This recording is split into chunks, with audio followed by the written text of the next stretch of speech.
அப்படியே டிவிகேஷன் பண்ணேன். அப்புறம் கொஞ்சமாக லீடர்ஸில் பார்க்க ஆரம்பித்தேன். 2020 லீடர் முடிச்சிட்டேன். 5 லட்சம் சம்பாதிச்சாச்சு. 2021 எல்லாருமே தெரிஞ்ச விஷயம். அது மறக்க முடியாத நாள். பிப்ரவரி 3ஆம் தேதி இதே ஃபீல்டுக்கு போயிட்டு வரோம். விஜயகுமார் மேடம் வந்து 89 ஐடி கேஷ் அமிச்சிட்டாங்க. ஃபுல்லாக ஃபீல்டு பார்த்துட்டு சித்தூர் போனேன். எல்லாமே பிளான் கொடுத்து காசு வாங்கி வச்சுருக்கேன். அதுக்கப்புறம் எனக்கு 11 மணி சித்தூர்னா ஒரு 80 கிலோமீட்டர் ஆந்திரா போட்டு தமிழ் வார்த்தை. அதுக்கப்புறம் நான் வந்து பேசி முடிச்சுட்டு வண்டி ஸ்டார்ட் பண்ணேன். அப்போது ஒரு அடி விழுந்து பாருங்க. எனக்கு ஒரு அடி ஹார்ட் வந்து ஒரு பெரிய வலி. எப்படின்னா நம்ம தீபாவளிகள்லாம் இந்த பூத்தொட்டி இருப்பில்ல, பூத்தொட்டி அது எப்படி வரும்னா அது சின்னதாக புஷ் வந்து அப்படியே படப்பட ப்ரெஸ்ஸாக வரும் இல்லையா, அந்த மாதிரி ஒரு வலி வந்து ப்ரெஸ்ஸாக வந்து ஒரு வலி என்னால் அது தாங்க முடியல. ஏன்னா புதுசாக சொல்லிட்டு நான் அப்போ தான் எஸ்டிசி எடுத்து கட் பண்ணி வாங்கி போனேன்.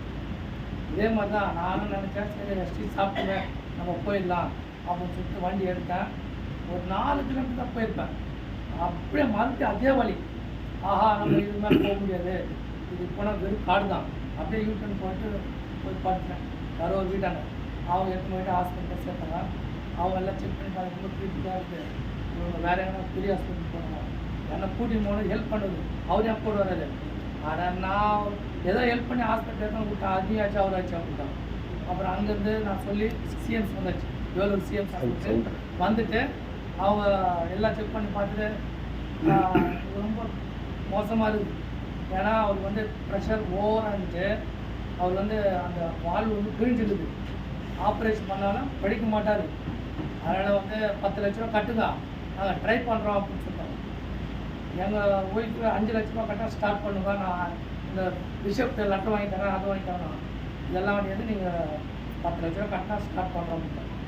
அப்புறம் இல்லைங்க அவர் பண்ண முடியாது, நீங்கள் டிஸ்சார்ஜ் பண்ணிட்டு நாங்கள் வேறு எங்கன்னா போயிடுவோம்னா லெட்ரு எழுதி கொடுத்துட்டு கூட்டிட்டு அந்த காம்பவுண்ட் தானே இறங்குவாங்க.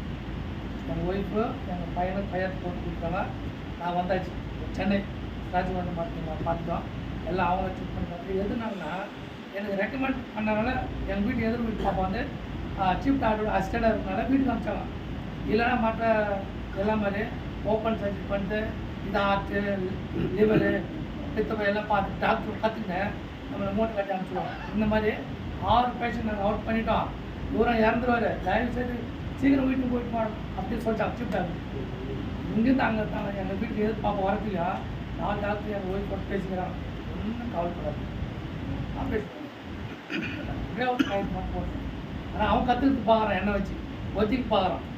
அதுக்கப்புறம் வந்து அந்த பாப்பா வந்து ஆண்டி கொஞ்சம் வெயிட் பண்ணுவான், சீஃப் டாக்டர் வந்து சொல்லிட்டு வீட்டுக்கு போயிடலாங்க. உடனே அங்கேருந்து 3:30 மணி மதியம் எங்கள் ஒய்ஃபோட அக்கா வீட்டுக்கு வந்து ஹோமியோபதி டாக்டர் அவர் ஃபோன் பண்ணி பேசுகிறாங்க. அவர் வாங்கணும், அவர் வந்துட்டார். நாங்கள் போயிட்டோம். போயிட்டு எல்லாம் செக் பண்ணி பார்த்து வீட்டில் வந்து அவங்களே சொல்லி அனுப்பிச்சாங்க. சென்னையில் ஜிஹெச்சில் என்ன சொன்னாங்கன்னா, நீங்கள் இருந்து அரக்கோணம் போனால் 85 கிலோமீட்டர், ஒன்று போச்சு இது பூமாக்கு போயிடுவார், இல்லை இறந்துருவார் அப்படின்னு சொல்லி அனுப்பிச்சாங்க. அதனால் எங்கள் ஒய்ஃபுக்கு மேலே மடியில் பட்டு மொல்லமாக கூட்டி வராங்க. ஒரு வேளை அப்படியே பூமாவோடு போயிடலாம், செத்து போயிடலாம். எப்போல்லாம் டாக்டர் நெகட்டிவ் சொன்னாலோ அப்போல்லாம் எஸ்டிசி போட்டுகிட்டே வரோம். அதுக்கப்புறம் எங்கள் சகல வந்துட்டார், எல்லாம் செக் பண்ணி பார்த்தாரு. இந்த புஷ்பா படம் பார்த்துருப்பீங்களா? புஷ்பா படம் எடுத்துகிட்டு வந்து பார்த்துருக்கீங்க. அந்த ஹீரோ வந்து அட்டி அட்டி அட்டி வாங்கிட்டு அவர் வந்து அப்படின்னு அவர் எடுத்தாந்து ஒரு கான்செப்ட் வந்து அந்த ஹீரோ தனி விடுவார். எனக்கு இல்லைப்பா போலீஸ்காரன் பாவம், அவன் அச்சு ரொம்ப சோர்ந்து போயிட்டான். உண்மைதான். அதே மாதிரி தான் எங்கள் சகல எனக்கு ட்ரீட்மெண்ட் பார்த்து ரொம்ப டயர்ட் ஆகிட்டாரு. 10 நிமிஷம் உயிருக்கு போயிடும், அதனால ஒரு டீ கொடுத்து அனுப்பிச்சி விட்ருவோம் அப்படின்னா. நான் எஸ்டிசி சாப்பிட்றேன்னு சொல்கிறேன், எஸ்டிசி கூட இந்தம்மா நான் சாப்பிட்டேன்னா எல்லாம் சாப்பிடாது, சாப்பிடாது வேணாம் டீ போட்டு வந்து கொடுத்தாங்க. அவர் சாப்பிட்டேன், நான் எஸ்டி சாப்பிட்டு அவருக்கு தெரியாது. நான் சாப்பிட்டு வந்து உக்காந்துட்டேன். அப்புறம் காலையில் ஒரு அந்த ஹோம்மேட் ஒரு 5 ml கொடுப்பாரு. 25ஆம் தேதி காலையில் 4:30 மணிக்கு அந்த டாக்டர் இந்த உலகத்தை விட்டு ஏற்பட்டார் ஹார்ட் அட்டாக். ஏன்னா 2019 ஒரு ஹார்ட் அட்டாக் வந்துச்சு. ஏப்பா எஸ்டி சாப்பிடு பேசிக் கேர். 2020 ஒரு ஹார்ட் அட்டாக் வந்துச்சு. இப்போ எஸ்டி சாப்பிட்டு 2021 போய் சேர்ந்தேன். அதுக்கப்புறம் எனக்கு ட்ரீட்மெண்ட் கொடுத்துட்டு ஒரு மந்த்து காலியாக போச்சு. சவிதா ஹாஸ்பிட்டல் தெரியல, எல்லாருமே தெரியும் சவிதா ஹாஸ்பிட்டல் நீங்க அங்கே செக் பண்ணி பார்த்தோம். அவங்க எல்லாம் ரிப்போர்ட் பார்த்துட்டு இவர் எப்படி உயிர் வாழவே தெரியல. ரிப்போர்ட் பிரகாரம் பிப்ரவரி மாதம் இவர் இறந்துருக்கணும். ஏன்னா ஒரு வாள் கிழிச்சு அது உள்ளுக்குள்ளே கிழிஞ்சு போயிடுது. அவர் படமே வந்து காட்டுறாரு. இந்த பக்கம் பிளட்டு அப்படியே எட்டி பார்த்து ஊற்றிச்சுன்னா ஆட்டோமேட்டிக்காக நின்றுடும் அப்படின்னா. ஆனால் நம்ம இந்தியாவில் பண்ண முடியாது. அமெரிக்காவில் டாக்டர் வர வைக்கிறோம். 1 கோடி செலவும். நாங்கள் தெரு கோடி நாங்கள் 1 கோடி 30 லட்ச ரூபா முடியாது சொல்லிட்டு நாங்கள் வந்துட்டோம். 1 கோடி சொல்கிறீங்களா அப்படின்னு எங்கள் ஒய்ஃப் பண்ண மாட்டேன். அதெல்லாம் ஒன்றும் செய்யலாம் இல்லை. 2 லங்ஸ்லேயும் நீர் இதை மட்டும் க்ளீன் பண்ண 5 நாள் ஐஸ் வச்சுட்டு 6ஆவது நாள் வீட்டில் வச்சிட்டோம். அதுக்கப்புறம் ஜூலை மாதம் எல்லாருமே தெரியும் முகப்பேரில் டாக்டர் செரியன் அவர்கிட்ட போய் பார்த்தோம். இஎஸ்ஐ மூலிமா பார்த்தோம். அவர் எல்லாம் செக் பண்ணி பார்த்துட்டு 3 வால்வில் சிலிக்கான் டியூப் பார்த்தோம். ஓப்பன் செக் பண்ணிட்டு அந்த வால்வு வந்து 5 மாதமா 5 வருஷமா 15 வருஷமா எங்களுக்கு கேரண்டெல்லாம் சொல்ல முடியாது. அது எப்போ குடினாலும் குடிக்கும். அதில் ஸ்கூல் போட்டு நம்ம எக்ஸில் போட்டு ஓட்டுறாங்க. மேலும் சொல்லி கொடுத்தான். அது ஒன்றும் வேலைக்கு ஆகாதான் தான். சரி அப்படின்னா அந்த வால்வு மட்டும் நீங்கள் வாங்கி கொடுத்துருவாங்க. ஒரு வால்வு 42,000 ரூபா. 3 வால்வு 1,20,000 ரெடி பண்ணுவாங்க. அப்படின்னா பணம் ரெடி பண்ணிட்டு 2021 ஆகஸ்ட் மாதம் நமக்கு எல்லாருக்கும் தெரியும் ஞாபகம். கொரோனா லாக்டவுன் போட்டாலும் பணம் புரட்ட முடியல.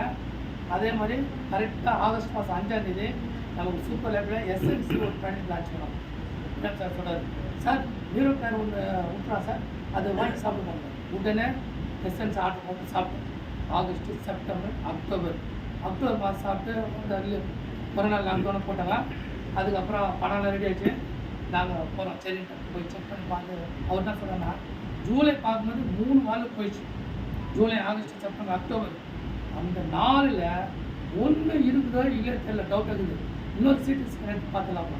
எங்கள் ஒய்ஃப் சொல்கிறாங்க, சார் நீங்கள் சொல்கிறதுனா 20,000 மேலே போகுது. என்கிட்ட 7,000 ரூபா வச்சுக்கிறேன். இப்போல்லாம் எதுவும் பார்க்க காசு இல்லை. முக்கியம் 7,000 ரூபா கட்டி முதல்ல ட்ரீட்மெண்ட் அந்த டெஸ்ட் எடு ரிப்போர்ட் வாங்கும்போது மீதி பண்ண கூட நான் ஒரு லெட்டர் கொடுக்குறோன்னு கொடுத்தாங்க. அவ்வளோதான். போயிட்டு டெஸ்ட் கொடுத்துட்டு 2 நாள் போயிட்டு எங்கள் பையன் ரிப்போர்ட் வாங்கி போனால் நேராக ஹாஸ்பிட்டல் போனாங்க. ஆப்ரேஷன் பண்ணாங்க. எல்லாம் ரெடி பண்ணிட்டு போயிட்டோம். பணம் ரெடி பண்ணிட்டு அந்த ரிப்போர்ட் எடுத்து போயிட்டு ரிசப்ஷன் போனாங்க. போயிட்டு அவங்க இப்போ டாக்டர் கொடுக்குறாங்க.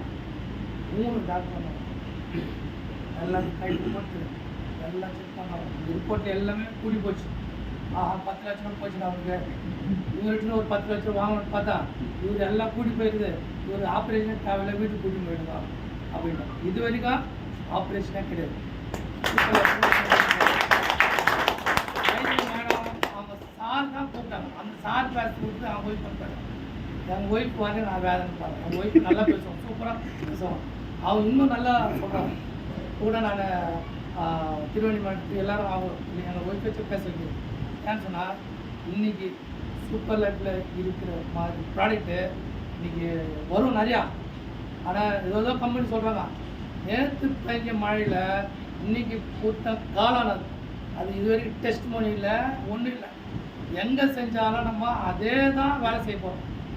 இல்லை சார், சூப்பர் லைஃப்பில் நல்ல ஒரு டீம் அமைச்சிருக்கோம். எல்லாருக்குமே இது பிடிச்சிங்க, ப்ராடக்ட்டு ரெக்கமெண்ட் பண்ணுங்க. யார் என்ன பண்ணணும் கேர் பண்ணாது. சூப்பர் லைஃப்பில் ஸ்டடி நின்றுங்க. எனக்கு இந்த வாய்ப்பு கொடுத்த ஜெய் சாருக்கும் பிரேம் சாருக்கும் நன்றி சொல்லி விடைபெற. நன்றி சார்.